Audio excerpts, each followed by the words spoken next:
Ang tanong, what is the order of trial? Kung bago ka sa channel na ito, huwag kalimutang pindutin ang like, subscribe button, at notification bell para otomatiko kang maa-update sa mga latest videos na tiyak na makakatulong sa iyo. Para ipaliwanag ang kasagutan sa ating tanong, naririto na po ang ating abang lingkod, ang ating Justice Buddy, Attorney Jeffrey Bahita. isang mapagpalang araw sa ating lahat. Ngayon, pupunta tayo sa tanong, what is the order of trial? Aim Smart, your review authority. Diba yan ang tanong natin kanina?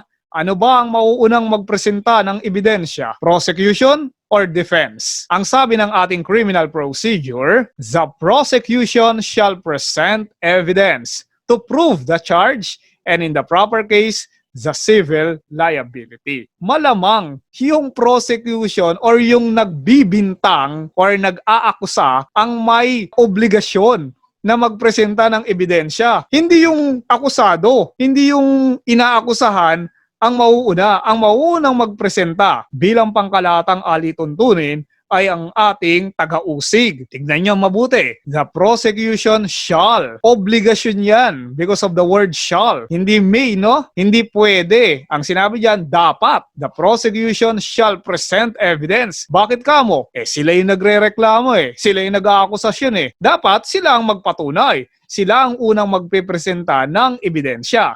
Tandaan natin, the accused is presumed innocent. Pinagpapalagay ng ating batas na ang akusado ay inosente dun sa ibinibintang ng kanyang taga-usig. Aim Smart, your review authority. Pagkatapos ng prosecution, susunod ngayon ang akusado or depensa. The accused may present evidence. Tignan nyo ang katagang ginamit ng ating batas. Hindi shall. Ang ginamit dyan, may. Ibig sabihin, pwedeng magpresenta, pwedeng hindi. Depende yan sa akusado. Hindi katulad dun sa nauna, sa prosecution, ang sinabi dyan, the prosecution shall present evidence. Dito sa akusado, may present evidence. The accused may present evidence to prove his defense and damages. Kumbaga, discretionary pagdating sa akusado. Bakit? Dahil lang may burden of proof as a general rule ay ang prosecution. Ikaw ang magpatunay na may kasalanan ang akusado. Hindi kailangan magpatunay ng akusado na wala siya kasalanan dahil ipinagpapalagay ng batas na ang akusado ay inosente. At kung pantay nga lang ang ebidensya ng prosecution at defense, the justice will go in favor of the accused. Ganun ang kalakaran sa ating criminal procedure. Pagkatapos ng accused mag-present ng evidence, ano ang susunod na mangyayari? Aim Smart, your review authority. The prosecution and the defense, tignan nyo mabuti The prosecution and the defense may. Dito, gumamit ng salitang may. Yung prosecution, may. Yung defense, may din. Kumbaga, pwedeng mag-present, pwedeng hindi. Pero yung unang beses na magpe-present ng ebidensya ang prosecution, gumamit ang batas ng katagang shall. It means mandatory. Pero dito sa pangalawang beses na magpepresenta ng ebidensya ang prosecution, pinapayagan na ngayon ng batas na gumamit ng may. Ibig sabihin, depende ngayon sa prosecution. Kapag pangalawang beses na. Pero yung una, shall. Balikan natin. The prosecution and the defense may. In that order. Ibig sabihin, pagkatapos ng accused, di ba yung letter B? The accused may present evidence. Pagkatapos magpresenta ng ebidensya ang akusado, ang susunod ngayon ay the prosecution. Balik ulit. Kumbaga, nauna ang prosecution,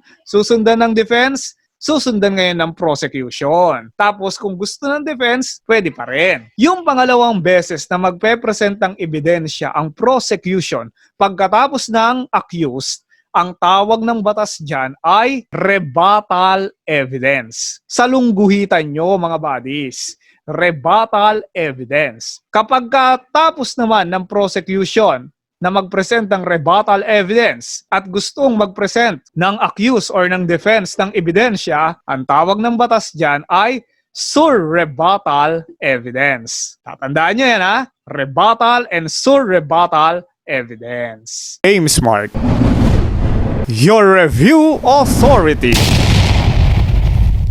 Ika-4, upon admission of evidence of the parties, tapos na magpresenta ng ebidensya, the case shall be deemed submitted for decision. Diba, nakapagpresenta ng ebidensya ang prosecution. Sinundan ngayon ng akusado, ng depensa. Sinundan ng rebuttal evidence by the prosecution. At sinundan ng surrebuttal evidence by the accused or the defense. Pagkatapos noon, we rest our case. Yan ang magic words.